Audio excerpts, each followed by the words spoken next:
আমাদের মতো মধ্যবিত্ত ফ্যামিলির মেয়ে বউদের সবকিছুতেই নিজেকে খাপ খাইয়ে নিতে হয়, নিজেকে মানিয়ে নিতে হয়। আপনি যদি সবকিছুর সাথে আপনাকে মানিয়ে নিতে পারেন, খাপ খাইয়ে নিতে পারেন, তবে আপনি জীবনে সুখী হতে পারবেন।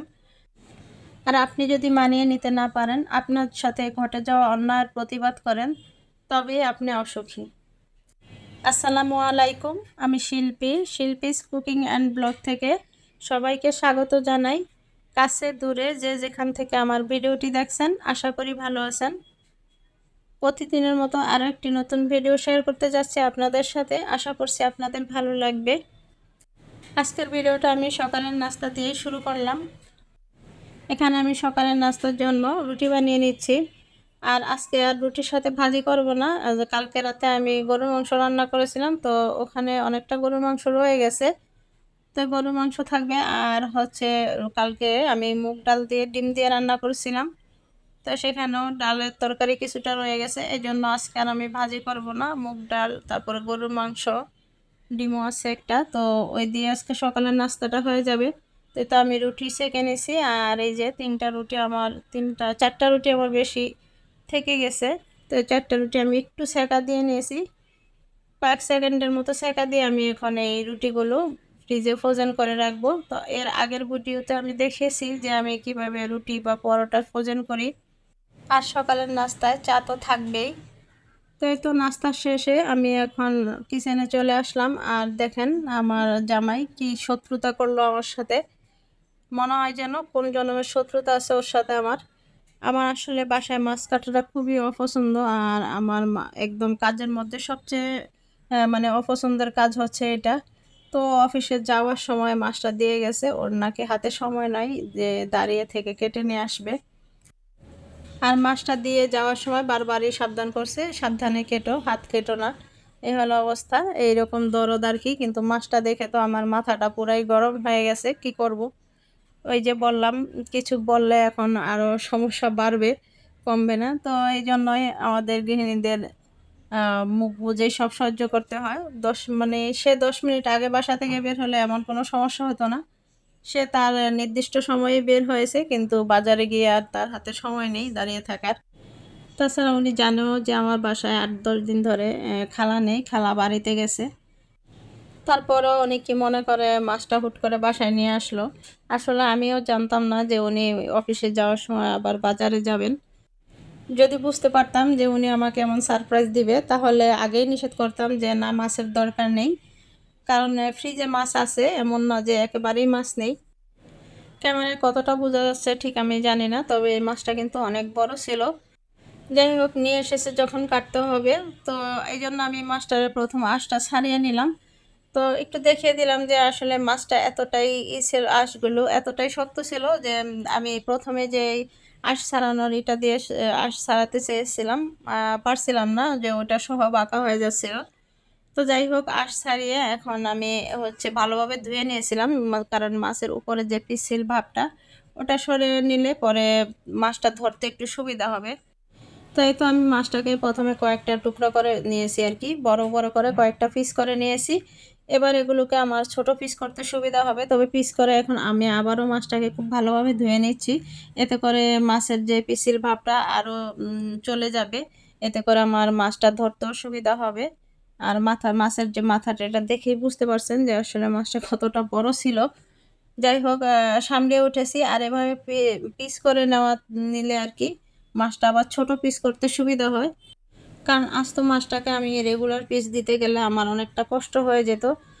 তো চেয়েছিলাম মাছটা ক্যামেরার সামনেই কাটার জন্য, পরে আবার ভাবলাম যে ভিডিওতে আবার কপিরাইট খাই কিনা।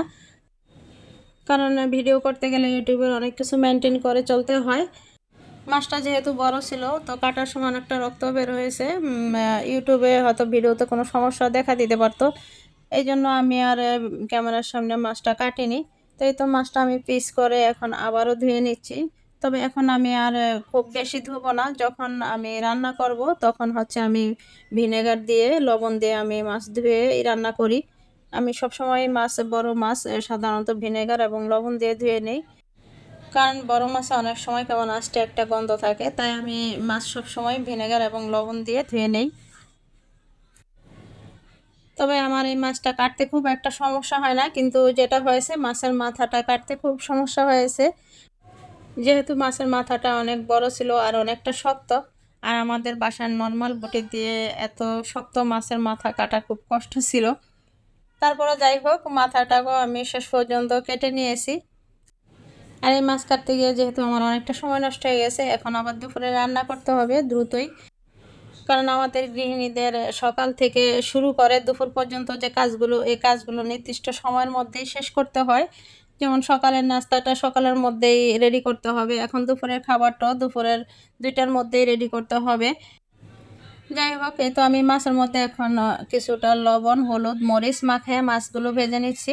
আর এই রান্না করতে এসে দেখছি যে গ্যাস নাই। আসলে গ্যাসের সমস্যা হচ্ছে নিত্যসঙ্গী আর কি।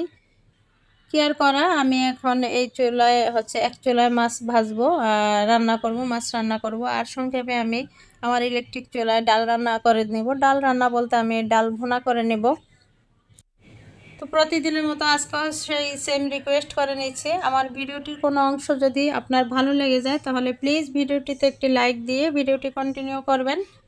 আর আপনি যদি আজই আমার চ্যানেলে নতুন হয়ে থাকেন তাহলে চ্যানেলটি সাবস্ক্রাইব করে নিতে পারেন। আর এই ভিডিওটা যদি ফেসবুক থেকে দেখে থাকেন তাহলে পেজটি ফলো দিয়ে রাখতে পারেন। আর এই কাজটির কোনো একটি যদি আপনি করে দিয়ে থাকেন তাহলে আপনাকে অসংখ্য ধন্যবাদ।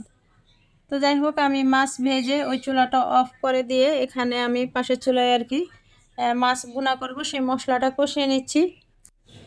আমি তেলের মধ্যে প্রথমে পেঁয়াজ দিয়েছি আর সাথে 2টা শুকনো মরিচ দিয়েছি। এই শুকনো মরিচ দুটো একটু মাথা ভেঙে দিয়েছি। শুকনো মরিচ দুটো কিন্তু ঝালের জন্য না, এগুলো ঝালের মরিচ না, এগুলো হচ্ছে মিষ্টি মরিচ, কিছুটা গ্রান ছড়াবে তাই আর কি।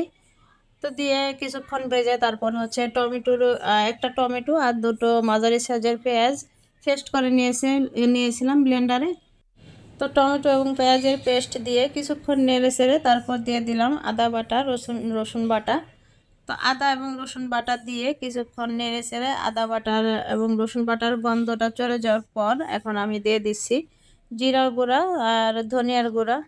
জিরা গুঁড়া, ধনিয়ার গুঁড়া এবং হলুদের গুঁড়া, মরিচের গুঁড়া দিয়ে মশলাটাকে খুব ভালোভাবে কষিয়ে নেব। তো আমি সবসময় বলি যে কোনো রান্নার টেস্টে ভালো আসবে বা কতটা ভালো আসবে সেটা নির্ভর করে আপনার মশলা কষানোর উপর এবং পরিমাণ মতো মশলার উপর।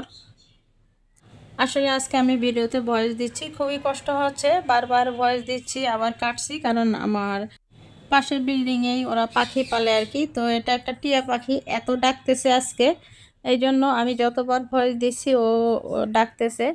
পাশাপাশি বিল্ডিং, তারপরও আমি দরজা জানালা বন্ধ করে ভয়েস দিচ্ছি, তারপরও ওর ডাক আমার ভয়েসে চলে আসতেছে। তো কি আর করা, আশা করছি আপনারা ভুল বুঝবেন না। কয়েকবার এভাবে ভয়েস কাটার পর রাগ হয়ে ভাবছিলাম যে আজকে আর ভয়েস দিব না, এখন আর ভয়েস দিবই না। পরে ভাবলাম যে এখন যদি ভয়েস না দিই তাহলে আজকে আর ভিডিওটা পাবলিশ করা হবে না আর কি। এমনিতেই কয়েকদিন আগে যে নেট ছিল না, এই অপ্রীতিকর ঘটনার জন্য ভিডিও আপলোড দিতে পারিনি। তো তখন এমনিতেই চ্যানেলের রিচ একদম কমে গেছে। তো ভাবলাম যে যাই হোক, যেমনই হোক, ভয়েস দিয়ে ভিডিওটা আর কি আপলোড দিয়ে দিই। আর এই তো আমি আমার মাছের যে মশলাটা খুব ভালোভাবে আমি কষিয়ে নিয়ে এখন আর কি মাছটা দিয়ে দিচ্ছি। আর অন্যদিকে আমি আমার ইলেকট্রিক চুলায় ডালটাও বসিয়ে দিয়েছি। তো সেটা ক্যামেরায় দেখানো হয়নি, তবে শেষের দিকে একটু দেখিয়ে দিব আর কি। আর এর ফাঁকে ফাঁকে আমি আমার যে অন্য অন্য কাজগুলো সেগুলোও করে নিচ্ছি, কারণ রান্না খাওয়া শুধু এখানেই শেষ না, আমাদের রান্না করতে গেলেও আমাদের অনেক ধোয়া পালার কাজ থাকে। তো সেগুলো আমি ফাঁকে ফাঁকে সেরে নিচ্ছি।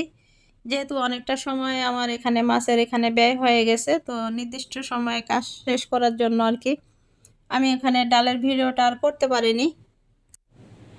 আসলে আমাদের গৃহিণীদের সকাল থেকে শুরু করে সন্ধ্যা পর্যন্ত এমন অনেক কাজ থাকে, যেটা শুধু আমরা গৃহিণীরাই বুঝি যে কতটুকু কাজ আমাদেরকে ঘরে করতে হয়, যেটা আসলে বাইরে থেকে অনেকেই বুঝতে চায় না বা বুঝতে পারে না। আর ভাবে যে শুধু ভাত রান্না করা আর তরকারি রান্না করা এই আর এমন কি কঠিন কাজ। আর আপনি যেহেতু ঘরে কাজ করেন আর এটার কোনো পারিশ্রমিক পান না, তাই আমাদের সমাজে এরকম অনেক পুরুষ মানুষ আছে এটার কোনো মূল্যায়নও করে না, ভাবে যে মহিলাদের কাজ তো মহিলারাই করবে, এটা আর এমন কি কঠিন। এই তো দুপুরে খাওয়া দাওয়ার পর এখন আবার সন্ধ্যার নাস্তা বানাতে চলে আসলাম। তো এই যে এখানে সন্ধ্যার নাস্তা আমি আগের ভিডিওতে দেখিয়েছিলাম যে আমি তাল রান্না করছি। যেহেতু রান্না করা তালের মধ্যে সবই দেয়া ছিল, তো ওই রান্না করা তাল দিয়ে আজকে নাস্তাটা আমি চালিয়ে নেব আর কি। তো আজকের মতো আমি ভিডিওটা এখানেই শেষ করছি। সবাই ভালো থাকবেন। আল্লাহ হাফেজ। আসসালামু আলাইকুম।